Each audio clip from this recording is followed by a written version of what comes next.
তুমি যদি আমার কথা চিন্তা করে সারা রাত্রি ঘুমোতে না পারো, তাহলে দোষটা কি আমার? তাহলে কার?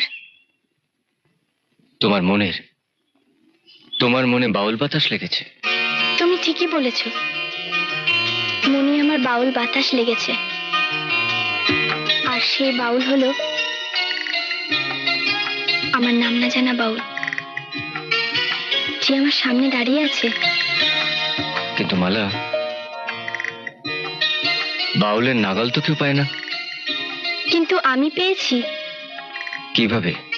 আমার বাউল অন্য গ্রামের মানুষ, সে বারবার আমাদের গ্রামে ছুটে আসে। কিসের টানে? কার টানে? তোমার টানে সেই বাউল এখানে ছুটে আসে? তুমি জোর দিয়ে বলতে পারবে? হ্যাঁ, পারবো।